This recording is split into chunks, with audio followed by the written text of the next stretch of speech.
يا رسول الله سلام عليك يا رفيع الشان والدرج يا رسول الله سلام. Bismillahirrahmanirrahim. Bismillah walhamdulillah wassalatu wassalamu ala rasulillah Sayyidina Muhammad ibn Abdillah wa ala alihi wa sahbihi wa man walah. Ashhadu an la ilaha illallah wahdahu la syarika lah wa ashhadu anna sayyidana Muhammadan abduhu wa rasuluhu la nabiyya ba'dah. Allahumma salli wa sallim ala sayyidina wa maulana Muhammadin miftahi babi rahmatillah adada ma fi ilmillah salatan wa salaman daimaini bidawami mulkillah wala hawla wala quwwata illa billah. Subhanaka la ilma lana illa ma 'allamtana innaka antal alimul hakim. Rabbi shrah li sadri wa yassir li amri wahlul 'uqdatam min lisani yafqahu qawli. Rabbi zidna ilma warzuqna fahma. Allahumma faqqihna fid din wa 'allimna ta'wil ya fattahu ya 'alim. Iftah alaina futuhal 'arifin amin ya rabbal alamin. Amma ba'du. Faqala al-imam al-akbar wal ghaus al-sharif sultan al-awliya wa 'izzud du'afa مولانا الصدر الأعظم العالم العلامة العارف بالله سيدي الشيخ أحمد الرفاعي قدس الله سره ونفعنا الله به وبعلومه في الدارين آمين. قوله وقال يحيى بن معاذ, berkata Imam Yahya bin Mu'ad, az-zikru akbar minal jannah,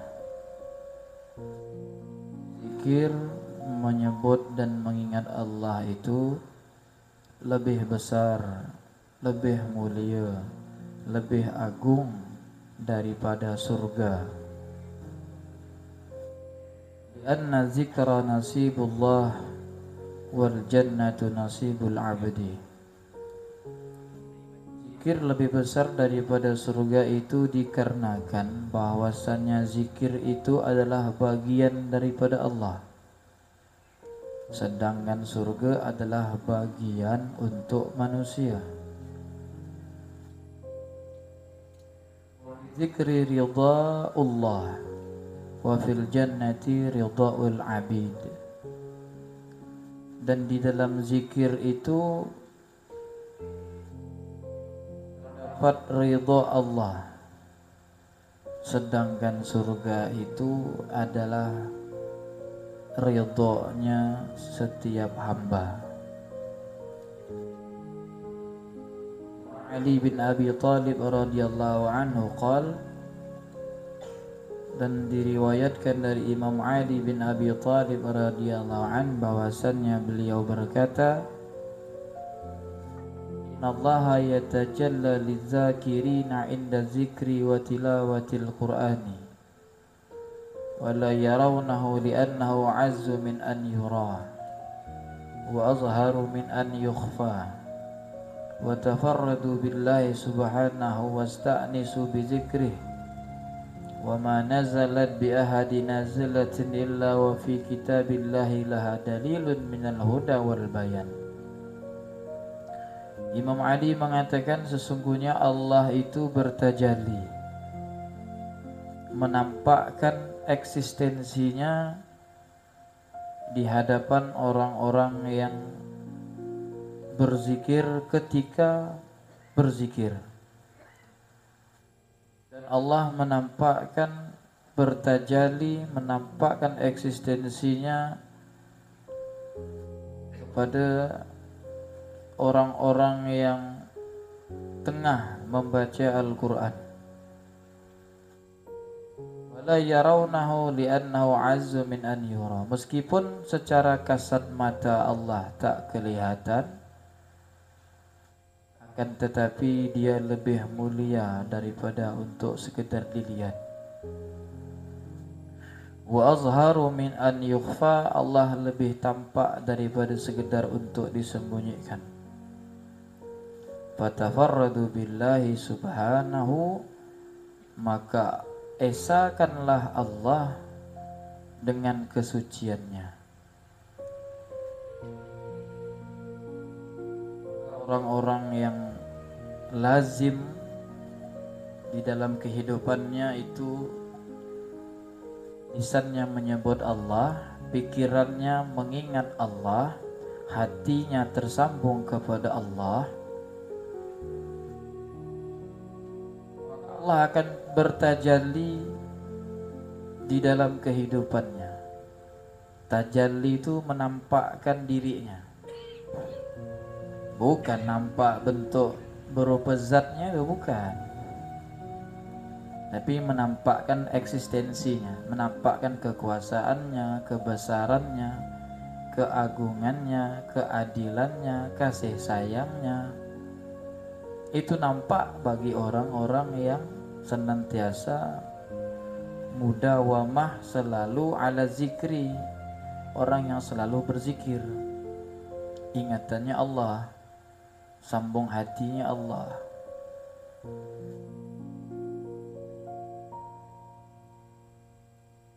Inilah yang dimaksud Imam Ahmad Ar-Rifai pada pembahasan sebelum tadi malam itu. Maksud daripada yang gaib menjadi nyata dengan iman. Maka rukun iman yang 6 itu semuanya adalah perkara yang gaib, tak nampak kasat mata. Tapi ketika dia memandang dengan keimanan dan senantiasa melazimi, melanggengkan zikir kepada Allah, maka benda itu tak jadi lagi gaib, bahkan menjadi nyata. Iman kepada Allah, iman kepada Rasul-Rasul Allah, kitab-kitab Allah, malaikat-malaikat Allah, hari kiamat, qada dan qadar. Bagi orang yang senantiasa tersambung hatinya kepada Allah, Allah mana lagi? Memanglah tak nampak di mata, tapi begitu nyata, jelas wujud keberadaannya, malaikatnya, pertolongannya, qada dan qadarnya.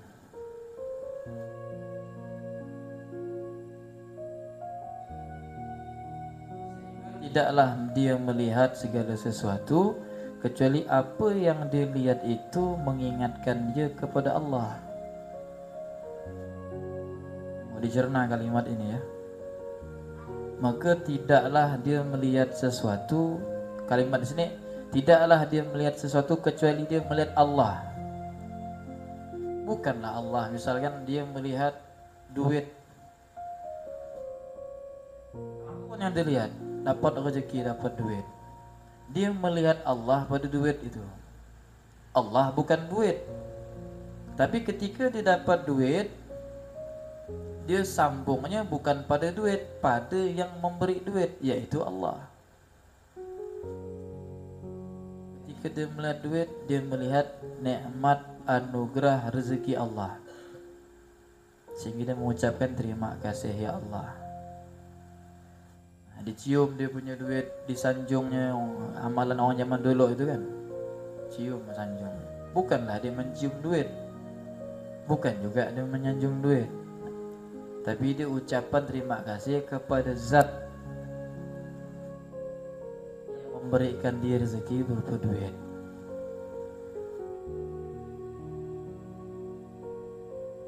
Kepada alam semesta, gunung-gemunung, pantai-pantai, padang rumput yang hijau, pepohonan yang indah, bunga yang cantik. Maka ketika dia melihat itu, orang ahli zikir penglihatannya kepada makhluk menyampaikan ia kepada Allah.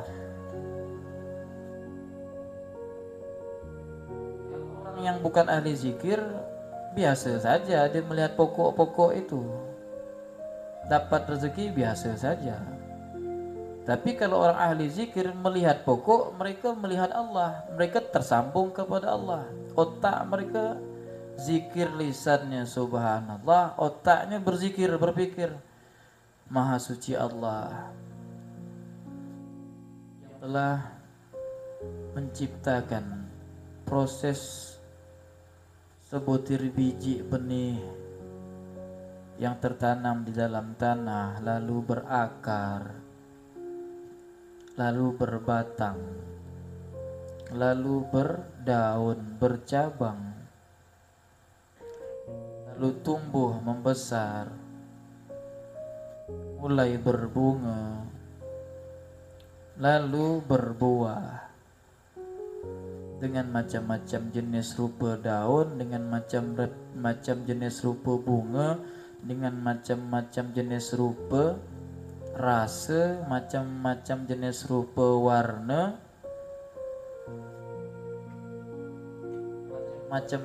macam-macam jenis rupa manfaat.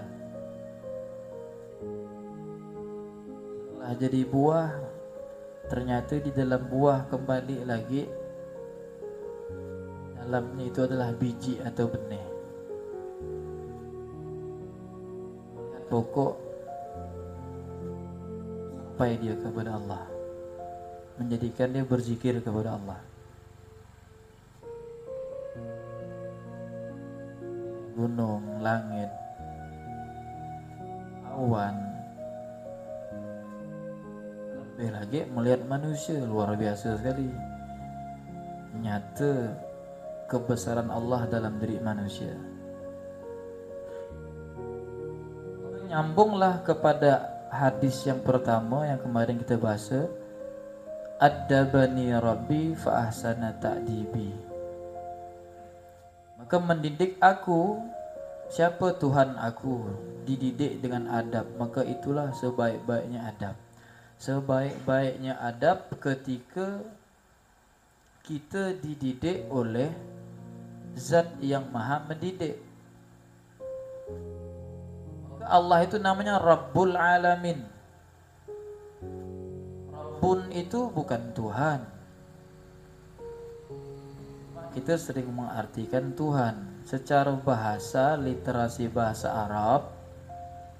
Secara bahasa, Rabbun itu artinya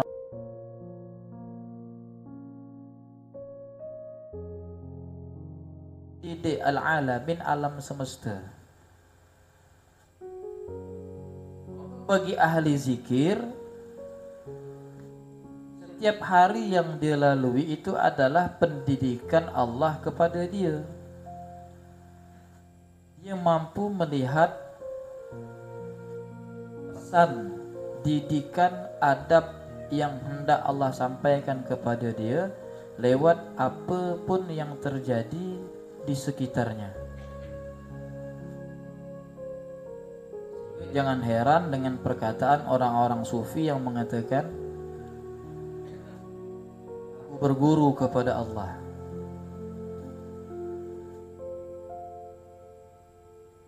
Memang nyata bagi orang ahli zikir, kehidupan sehari-harinya itu adalah pendidikan dari Allah untuk dirinya.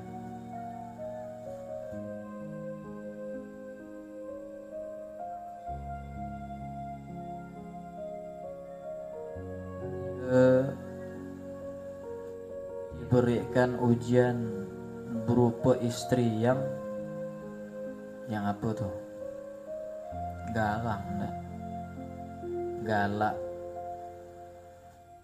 istri yang macam itulah. Orang yang bukan ahli zikir itu adalah musibah ketika aku punya istri yang macam ini nih, yang garang itu, yang suka ngomel-ngomel marah itu. Tapi bagi orang ahli zikir, dia tidak melihat hanya sekedar istri yang marah itu, tapi dia melihat pendidikan Allah di situ. Dia menyadari tidaklah istrinya itu bisa marah kecuali memang Allah itu yang membuat istrinya marah kepada dia. Sehingga dia nak mengambil hikmah, kira-kira apa pendidikan Allah ini. Oh Allah nak mendidik aku bagaimana menjadi pribadi yang sabar.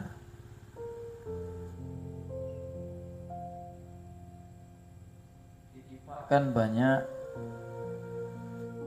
masalah, sempit rezekinya.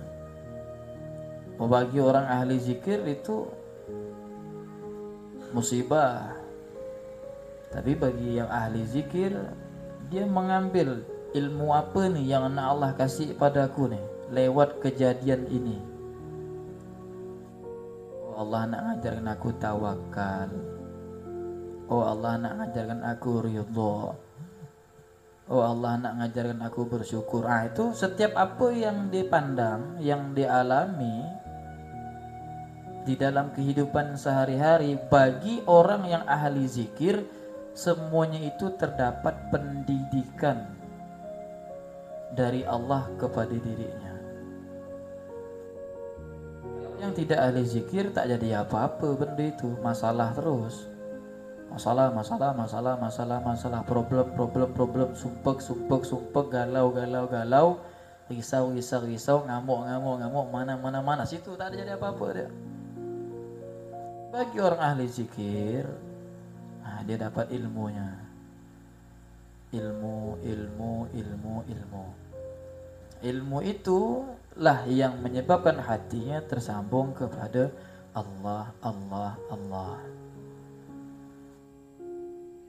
Ta'nisu bi zikrihi, maka dia merasakan kelezatan, kenikmatan ketika mengingat, menyebut, tersambung kepada Allah.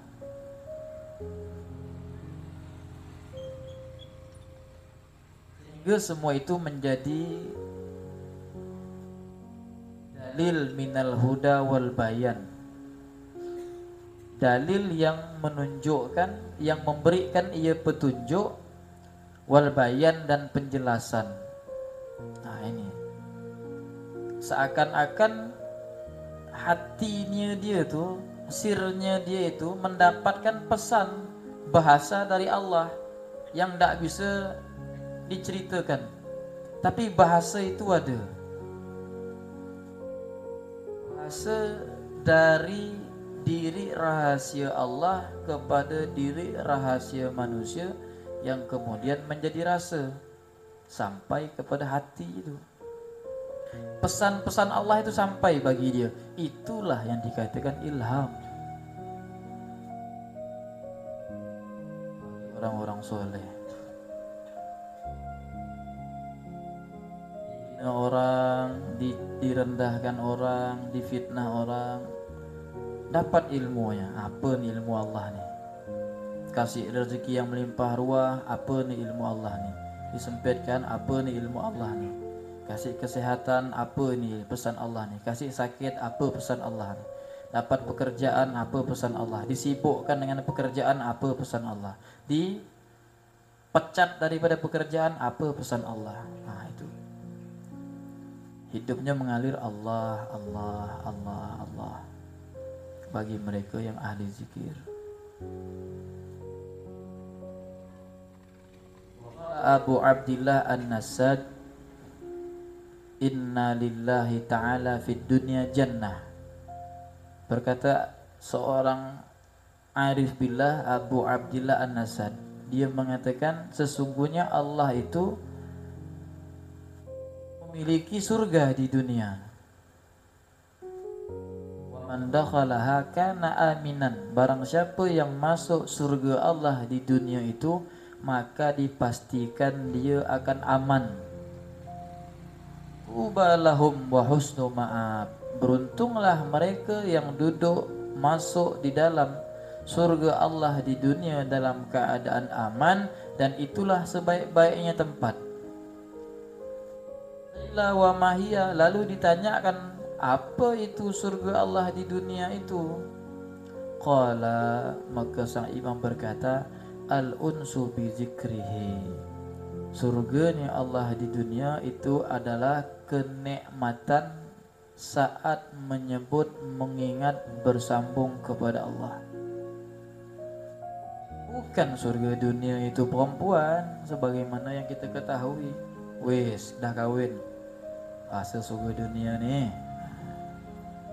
Bukan itu. Itu surga dunia bagi ahli dunia. Bagi ahli zikir, surga dunia itu ketika dia telah mendapatkan kenikmatan di dalam menyebut, mengingat, tersambung kepada Allah. Solatnya nikmat, itulah surga dunia. Puasanya nikmat, itulah surga dunia. Zikirnya nikmat, itulah surga dunia. Majlisnya nikmat, ada rasa kenikmatan dalam hatinya itu, nikmat yang tak bisa diceritakan, nikmat itu.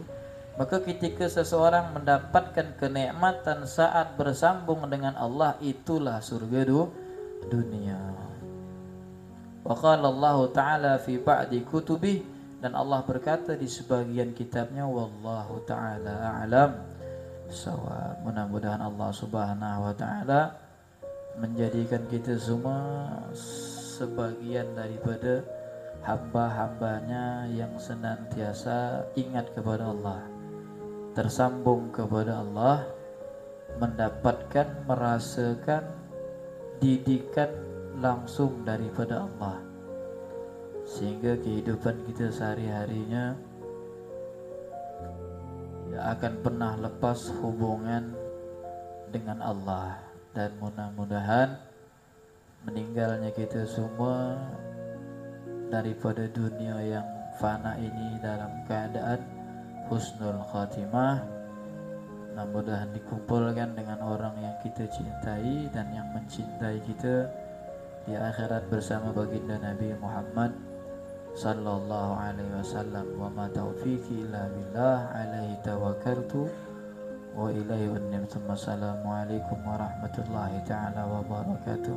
Allahumma salli ala Muhammad